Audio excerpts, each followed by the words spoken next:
Vous êtes de plus en plus nombreux à suivre Évasion Guinée. Nous vous en remercions, mesdames et messieurs. Il est l'heure du journal Les Titres. Deux projets viennent d'être signés entre le ministère de l'Économie et des Finances et l'Union européenne. Ils s'inscrivent dans le cadre du 11e Fonds européen de développement FED. Ils devraient renforcer les capacités des services pour la mise en œuvre des programmes indicatifs du FED.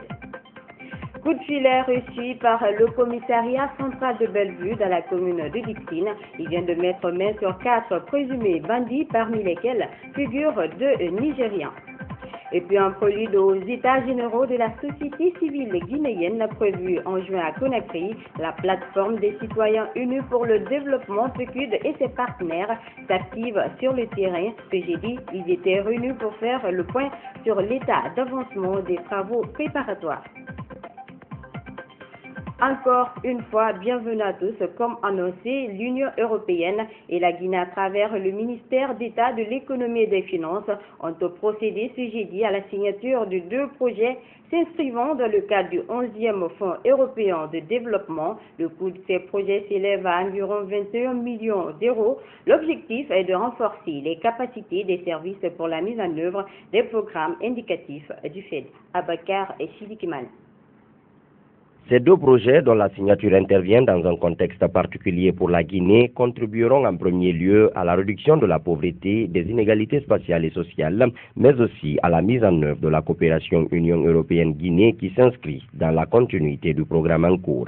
La 3e phase du PACV, c'est continuer à aider les collectivités villageoises à mieux se structurer pour rendre plus de services aux populations dans les secteurs économiques, sociaux et d'administration locale. C'est un enjeu essentiel. La Guinée du XXIe siècle est une Guinée qui doit se développer sur le plan national, mais il n'y a pas de bon développement économique et social national sans bon développement économique et social local. Cette convention signée entre la Guinée et l'Union européenne est un volet stratégique pour la mise en œuvre du 11e Fonds européen de développement. Le PAMOC s'articule sur les mêmes composantes que son prédécesseur, à savoir le volet appui institutionnel mettant à disposition de l'assistance technique pour le fonctionnement de la cellule de gestion du FED. C'est la première décision de financement sur le programme indicatif national du 11e Fonds européen de développement pour la République de Guinée. Et évidemment, il y en a d'autres qui vont suivre. Comme j'ai dit tout à l'heure, nous travaillons aussi pour cette année encore sur un appui budgétaire dans le cadre de la riposte Ebola et le relèvement post-Ebola. Et nous travaillons aussi sur un appui au processus électoral. D'autres projets vont suivre et c'est pour ça qu'on a besoin de ce projet, comme je disais, qui est un peu une boîte à outils pour pouvoir faire le nécessaire. À titre d'exemple, nous nous lançons dans un domaine relativement nouveau pour nous, qui est aussi l'assainissement. À 2 mois de la date butoir du PAON, le gouvernement s'active pour la réalisation des chantiers ouverts dans le cadre du 10e Fonds européen de développement. Le programme d'appui à l'ordonnateur national PAON, financé dans le cadre du 10e Fonds européen de développement, va se terminer au mois de juillet de cette année. Mais les chantiers ouverts par ce programme restent à finaliser, comme l'illustre le PAMOC, qui constitue le premier appui dans le cadre du programme indicatif national au titre du 11e Fonds européen de développement. La finalité de ce programme est de contribuer à accroître l'efficience, l'efficacité et l'impact de l'aide de l'Union européenne dans le cadre de la réduction de la pauvreté qui, comme vous le savez tous, est l'un des objectifs majeurs du programme de société du professeur Alpha Condé. L'Union européenne travaille aujourd'hui sur l'appui budgétaire pour aider la Guinée à dynamiser et renforcer les capacités d'opération des communautés villageoises pour stopper le flux immigratoire des communautés rurales vers les grandes agglomérations. Le gouvernement souhaite également l'appui des autres partenaires pour la réussite de ce programme. La plateforme des citoyens unis pour le développement PECUD et ses partenaires prépare les états généraux de la société civile guinéenne. Cette assise qui se tiendra en juin prochain à Conakry devrait permettre de redynamiser la société civile afin qu'elle retrouve sa crédibilité d'antan. Réunis ce jeudi à Conakry, les acteurs prenants ont fait le point sur l'état d'avancement des travaux préparatoires. Maniankondé. Faire valoir la place de la société civile dans le pays et porter haut la voix des citoyens, voilà quelques objectifs des États généraux de la société civile guinéenne. Cette rencontre prévue pour juin 2015 devrait permettre de discuter de tous les problèmes qui assaillent la société civile guinéenne et faire renaître des hommes nouveaux pour une Guinée dynamique. Les travaux de préparation en phase préliminaire ont permis d'informer et de sensibiliser à ce jour plus de 700 familles d'acteurs. Un résultat satisfaisant selon les organisateurs. À l'issue de ces rencontres, nous avons enregistré donc un certain nombre de résultats très satisfaisants. 715 personnes mobilisées uniquement pour les informer sur notre intention d'organiser les États généraux et en même temps les sensibiliser pour qu'ils puissent adhérer à l'initiative. L'information donc est tellement partie et les gens ont tellement aimé participer à ces États généraux que d'autres organisations sont venues d'elles-mêmes. Et il y a eu, jusqu'au 26 mars, nous avons eu 52 organisations donc, qui sont venues volontairement donc, s'inscrire et adhérer à l'initiative. Au-delà de ces résultats obtenus, plusieurs perspectives sont projetées pour la réussite de cet événement. En termes de perspectives, donc, Chérif va vous parler n'est-ce pas, de l'étape suivante qui sera la mise en place du comité de pilotage. Et donc, ces points focaux sont des gens qui seront directement les membres de ce comité de pilotage. Et ce comité de pilotage, je précise, sera composé des différents leaders que vous avez autour de vous, autour de nous ici. Voilà donc en gros ce que nous avons eu à faire jusqu'ici et voilà les résultats auxquels nous avons abouti dans le cadre donc de l'organisation des rencontres régionales. Merci. Lors de cette rencontre, la PECUD et ses partenaires présents ont tendu la main aux CNOX et aux autres structures d'emboîter leurs pas pour une unité d'action qui pourrait améliorer leurs faiblesses. Dans cette édition également, lancement mercredi à Boké du programme de réalisation des branchements sociaux. Cette initiative de la Société des eaux de Guinée doit permettre aux populations de Boké de se procurer facilement de l'eau potable. Le coût global des travaux s'élève à environ 23 milliards de francs guinéens. Ici à Gayakiki. Nous sommes à Boké, une préfecture de la Basse-Guinée située à 286 km de la ville de Conakry. Ici, la population est confrontée à un manque criard d'eau potable qui dure depuis plus de 10 ans. C'est pour apporter une solution à ce problème que la Société des eaux de Guinée, SEG, a procédé au lancement de la campagne de réalisation des branchements sociaux. Mon séjour à Boké se situe dans le cadre de la concrétisation du programme de réalisation des branchements sociaux qui doit être fait dans le cadre du projet d'adduction d'eau de la ville de Boké, gracieusement offert par le chef de l'État, le professeur Alpha Condé, dans le cadre de son programme de société qui vise à donner de l'eau potable à toutes les populations de la Guinée. Plusieurs sites de production d'eau potable ont été visités, tels que le forage du centre de formation professionnelle de Gaulle, le réservoir sans fil et le forage de Bonia. Au total, 1225 branchements sociaux sont prévus dans la ville de Boké. Vu le fait que le programme de réalisation des branchements sociaux va démarrer incessamment, j'étais venu annoncer les coûts et les conditions de prise d'abonnement pour ces branchements sociaux. Dans le cadre contractuel de ce projet, il y a 1225 branchements à faire. Et ces 1225 branchements, exceptionnellement pour la ville de Boké, et à cause de la disponibilité de tout le matériel, ces branchements, au lieu de 500 000, le client n'aura à débourser que 250 000 francs pour un branchement de 20 mètres linéaires. Malgré les nombreuses difficultés rencontrées sur le terrain, l'entreprise en charge de l'exécution des travaux ABC Guinée se réjouit de la réalisation du dit projet. Les circonstances n'ont pas été trop faciles parce qu'il y a eu beaucoup de problèmes d'ordre différents, mais nous n'avons jamais baissé les bras et on a pu quand même surmonter les difficultés avec l'appui du maire et du préfet de la ville. Les autorités préfectorales très enthousiasmées ont exprimé toute leur satisfaction. En dehors de tous les investissements faits à Boké, dans le cadre de l'amélioration des conditions de vie des populations à la base, on peut compter aujourd'hui près d'une vingtaine d'infrastructures à Boké, rénovées et construites.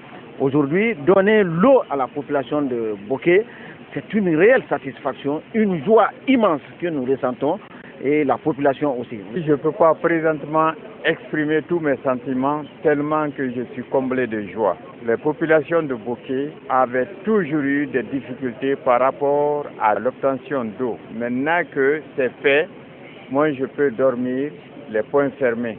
Et toutes les populations sont aujourd'hui contentes à Boké, surtout les femmes. À noter que le coût global des travaux s'élève à 23 milliards de francs guinéens et la remise officielle sera faite très prochainement par la SEG. Autre titre de cette édition, 4 présumés bandits, dont 2 Nigérians, viennent de tomber dans les filets du commissariat central de Bellevue, dans la commune de Dixine. On reprocherait à ces 2 Nigérians du vol à la tire. Quant aux 2 autres, ils ont été accusés d'avoir brigandé 4 jeunes lycéens à Komandaya le week-end dernier. Nabi Kamara, Mamadi de Kondi. Ces 4 présumés bandits ont été présentés à la presse ce jeudi au commissariat central de Bellevue dans la commune de Dixine. Parmi eux, 2 sont accusés de brigandage à tournevis et à main armée. Un jeune lycéen victime témoigne. Nous voulons maintenant traverser les rails pour venir à la maison. Maintenant, les bandits sont sortis, deux individus sont sortis devant nous. L'autre avait les tournevis et l'autre avait le fusil à main. Ils ont dit maintenant de présenter notre carte. Nous les avons répondu que nous sommes des élèves. Maintenant, celui qui détenait le fusil, maintenant, a braqué le fusil sur nous maintenant. Lorsqu'il a braqué le fusil sur nous, ils ont dit de lever les mains, ils nous ont fouillé, mais ils nous ont rien trouvé comme argent parce qu'on n'avait pas d'argent. L'argent avait fini maintenant. Mais les téléphones qui restaient avec nous maintenant, ils ont ramassé les téléphones, ils ont mis dans le sac. Celui qui détenait le sac qui nomme S, lui, il a fui en fuyant, il a tiré 2 coups. Le nommé S, qui possédait un pistolet, a pris la fuite après avoir accompli ses sales besognes. Pour les services de sécurité, ce présumé bandit en cavale est un récidiviste. À ce que je sais pour le bonhomme-là, le 5e mois 2014, il a été déféré ici avec une arme au niveau du commissariat central, au niveau du parquet de Conakry 2. Mais que ce monsieur, il était en compagnie de 3 autres personnes. C'était pour association de malfaiteurs et détention d'armes illégales. Bon, c'était comme ça. Détention illégale d'armes, je voudrais dire. Alors, quand ils ont été déférés, nous on n'a plus suivi par ça, c'est notre travail. Après ici, on n'a pas à suivre. Mais j'ai été surpris qu'ils soient cités dans cette attaque-là. Alors, si on me dit aujourd'hui qu'effectivement il faisait partie et qu'il avait une arme, ben, je vais confirmer. Parce que moi, je l'ai déféré avec une arme. Je ne sais pas d'ailleurs comment il est sorti de la maison centrale. Quant aux 2 autres présumés bandits de nationalité nigériane, on leur reprocherait du vol à main armée. Ces 2 Nigérians interpellés par le service, c'est les habitués des faits. Et dans la journée de vendredi le 3, ils ont été interpellés à Amdalaï pour vol à la tire. Ils ont pourchassé, filé un cambus sur quelqu'un qui venait sortir de l'argent à la banque. Dès que l'intéressé est sorti à la banque, ils ont tenté de lâcher son caoutchouc. Là, malheureusement, ils n'ont pas allé loin. Pour le clameur public, ils ont été interpellés. Ainsi, la routière a été le premier sur le terrain à intervenir afin de les tirer dans la main de la population. Et c'est la suite de cela, nous, on a été appelés pour aller le sauver pour ne pas qu'il soit brûlé. En attendant leur jugement, ces présumés bandits ont été déférés à la maison centrale de Conakry. En ce qui concerne le bandit qui est en cavale, les enquêtes seraient en cours pour le retrouver. Et puis, cette tendance qui prend de plus en plus de l'ampleur au sein de la couche juvénile féminine, il s'agit pour elle d'avoir un physique remarquable et attirant pour ne pas passer inaperçu, et c'est là en prenant des produits appelés corticoïdes pour avoir une poitrine ou un postérieur séduisant. Moi, je prends les corticoïdes depuis 2 ans. Mais ces derniers temps, j'ai constaté que j'ai maigri. Les corticoïdes ne sont pas bons.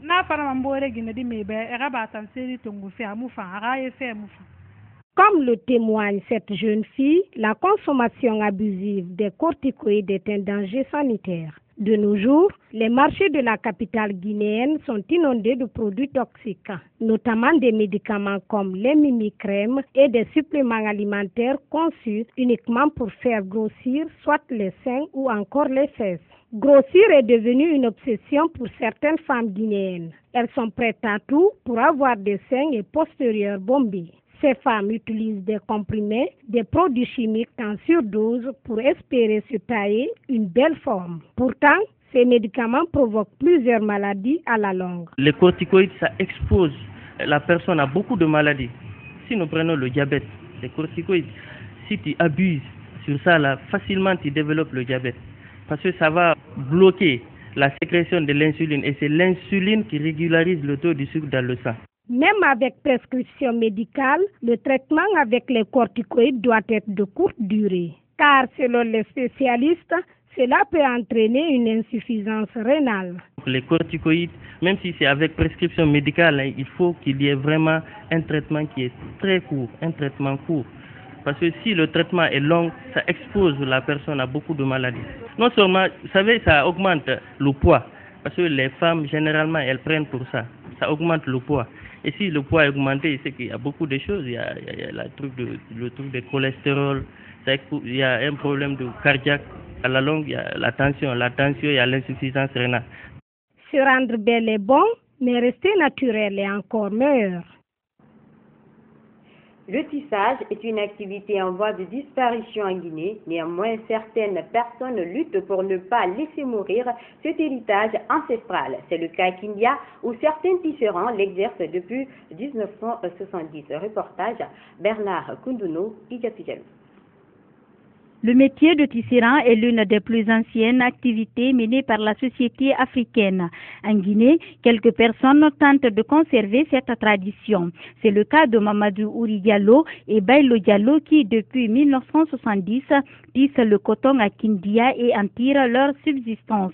Une œuvre pas toujours facile face au manque d'argent et de matériel de travail dans le marché guinéen. Depuis en 70, jusqu'à présent, depuis 1970, nous n'avons pas de matériel ni de place. Nous avons le courage de travailler. Nous sommes obligés de nous rendre dans les autres pays pour chercher le matériel. Autre facteur handicapant, le manque de local adéquat qui impacte négativement sur la production, notamment en période d'hivernage. C'est pourquoi ces artisans sollicitent le soutien des autorités.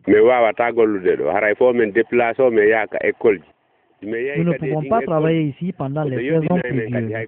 On se déplace pour aller dans les écoles. Et là, on nous fait payer. Nous demandons au gouvernement de nous aider à avoir des ateliers pour éviter ces déplacements. Le tissage consiste à transformer du fil de coton en tissu traditionnel. Les nouveaux étudiants de la faculté des sciences médicales de l'université Kofi Annan de Guinée ont été accueillis ce jeudi lors d'une cérémonie. L'objectif pour l'université est de faciliter leur intégration au sein de la famille estudiantine. L'initiative de l'ASEM Kofi, entendez Association des étudiants en sciences médicales. Compte rendu signé Nena Mbali. L'Association des étudiants en sciences médicales de l'université Kofi Annan a encore organisé ce jeudi une 3e édition d'accueil des nouveaux étudiants en faculté des sciences médicales de cette université. Cette association dénommée AGEM Kofi a pour objectif de faciliter l'insertion de ces nouveaux étudiants parmi les anciens de toutes les autres facultés confondues. Premièrement, c'est de rassembler les étudiants en faculté des sciences médicales et deuxièmement, comme vous le voyez, c'est la cérémonie d'intégration des nouveaux étudiants en faculté des sciences médicales. Donc l'association se charge à chaque année d'atteindre cet objectif. C'est un objectif qui est d'accueillir, informer et d'œuvrer à l'intégration des nouveaux étudiants en faculté des sciences médicales. Et nos objectifs extrascolaires sont de améliorer le programme de santé dans le domaine sanitaire sur le plan national. Souleymane Habibatou Diallo est un nouvel étudiant en médecine. Il sollicite une bonne formation dans cette université. J'ai des sentiments de joie parce que j'ai vu nos aînés s'exprimer et nous montrer quels sont les trajets à suivre par rapport à la médecine et à la pharmacie. Par rapport à la formation, j'attends de Kofi Annan l'institut qui fera de moi l'homme du futur. Pour y arriver, le recteur appelle les étudiants à prendre du courage, car pour lui, la faculté de médecine n'est pas comme les autres facultés. Il faut que vous preniez votre courage à deux mains. Donc sachez que le chemin est long, que le chemin est difficile, mais ce qui compte, c'est la volonté. c'est l'assiduité, c'est la permanence dans l'effort. Donc, nous espérons que les moyens qui sont mis à votre disposition, en dépit de cette année écourtée, ces moyens, joints à votre courage, voire à votre détermination, vous permettront de bien travailler, vous permettront de vous former correctement. Cette cérémonie d'accueil des nouveaux étudiants a pris fin par des danses et des jeux. Culture à présent, rien ne va plus au sein du comité Miss Guinée Comigi. Le chargé à l'organisation de ce comité était face à la presse mercredi pour relever les dessous de l'organisation du concours national de beauté Miss Guinée. Il accuse la présidente du comité, Johanna Barry, et son époux Jean Hello de corruption. Marie-Sheila Fofana. Le rideau est tombé sur les dessous de la compétition nationale Miss Guinée. Mfali Kofi Fofana, connu sous le nom de Saint Kofi, a mis au grand jour les malversations qui se déroulent autour de cette compétition. Tout a commencé en 2012 lors de la 4e édition. À la présélection de l'édition 2012-2013, il y a 8 filles, 8 candidats qui devaient être retenus au compte de la capitale. Et heureusement pour ces filles, j'étais présent dans la salle. À la proclamation des résultats, j'ai constaté qu'il y a une candidate vraiment qui méritait, mais elle n'était ni Miss, ni première de fille, ni qualifiée. J'ai attiré l'attention de Johanna, il dit, je ne comprends pas comment le jury a travaillé. Il dit, Koulako Kaba ne peut pas rester sans être 8e au moins. Il dit, c'est de l'injure pour la beauté guinéenne. Pour empêcher cette fille de participer à la grande finale de cette compétition, les fiches de notation du jury avaient été cachées. Ils ont caché les fiches, il n'y avait qu'une seule fiche. Parce qu'il y a eu 5 membres du jury. Donc, pour un malin, ils sont offrés du pays qui était en mission le jour. Il a sorti la fiche, il dit, voici, j'ai une fiche ici, au moins, il faut interpréter la fiche là. J'ai regardé la fiche, j'ai regardé que les 2 notes. Puis je trouvais qu'il n'y avait que 2 points d'écart entre Koulako et Kadia Touba. J'étais mis qu'on a créé. Donc, Kadia Touba a battu Koulako de 2 points. Même scénario lors de la 7e édition. 2014, c'est-à-dire 2014-2015. Encore la même habitude, le même comportement. Johanna et son clan, elles ont décidé de positionner Safiatou Diallo, qui a été première de filles. C'est-à-dire qu'ils étaient la positionner pour être la Miss. Si on me dit qu'aujourd'hui, c'est sûr qu'ils ont pris de l'argent, je pourrais jurer même qu'ils ont pris de l'argent, même si je n'ai pas dû passer par leur comportement. Pour parfaire le plan, une représentante du comité devait être parmi le jury pour mettre en avant Safiatou Diallo. La représentante du comité a dit, et nous, si c'est votre image qui nous intéresse, mais c'est notre business qui nous intéresse. Bishira, qui était le représentant du ministère de la Culture, a dit, bon, donc c'est le commerce que vous faites, tout ça s'est passé en ma présence. Il dit, c'est le commerce que vous faites, j'attendais ma tête, il dit, on va bien bon marathon. En plus des accusations de corruption, Saint Kofi indexe du doigt Jean Hello qu'il accuse de proxénétisme au sein du comité. Jean Hello, c'est un proxénète. On a même rédigé... Non, mais attention. Non, je le dis. On avait même rédigé une lettre pour le radier du comité en 2012. Il a tenté. Il n'a pas tenté, il l'a fait. Il l'a fait. Jean Hello est un proxénète. Oui, je le confirme. Si j'ai menti sur lui, il n'a qu'à organiser sa conférence. Ils vont nous mettre tête à tête. Émission télé ou radio, je suis prêt. Et je sors les preuves.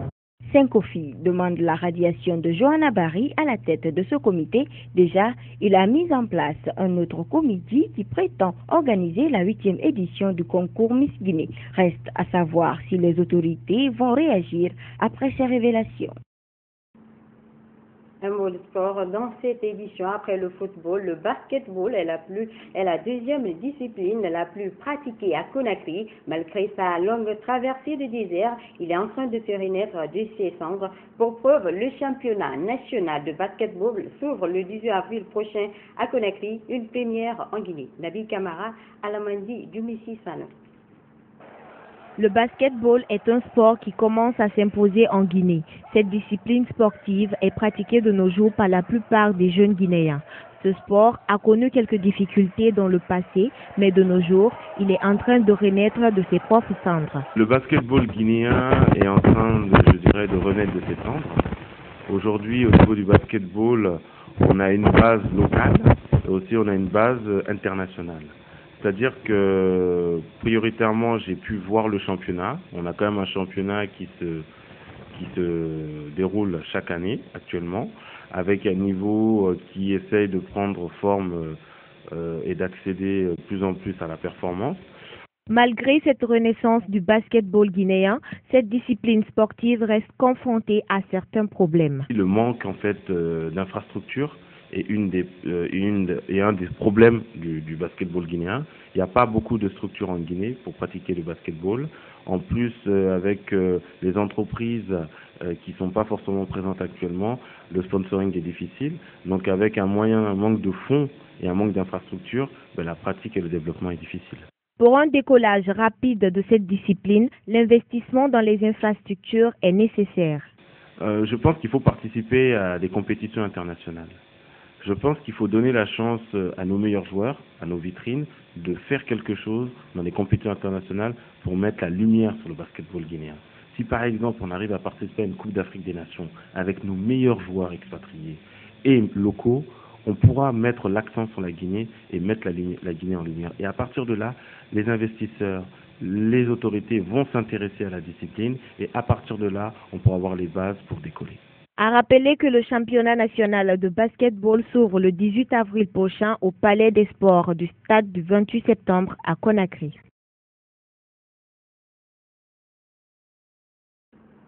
En interactualité, le retour à la normale s'est fait progressivement sur l'ensemble du réseau de TV5 Monde. La chaîne d'information, le plus grand réseau mondial de télévision, a été victime d'une attaque informatique de grande envergure du jamais vu en France. Suivez. Mercredi soir, devant TV5 Monde à Paris. Un fourgon de police en faction, comme tous les jours depuis l'attaque du journal satirique Charlie Hebdo.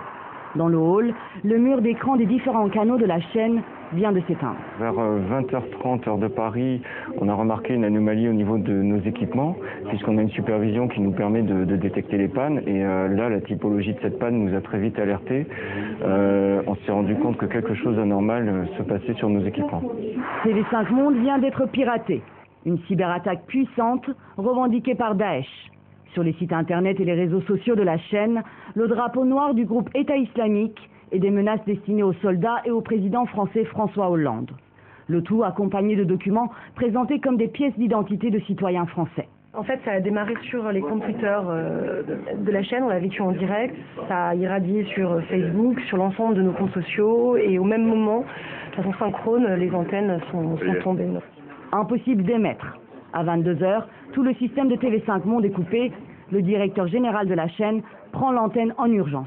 TV5 Monde a été victime d'une cyberattaque extrêmement puissante. Ce piratage a conduit l'ensemble de nos 11 chaînes, les 9 généralistes et les 2 thématiques, à virer à l'écran noir. Une cyberattaque sans précédent dans l'histoire de la télévision. On a vu l'ensemble des médias se détruire et notamment nos serveurs de messagerie.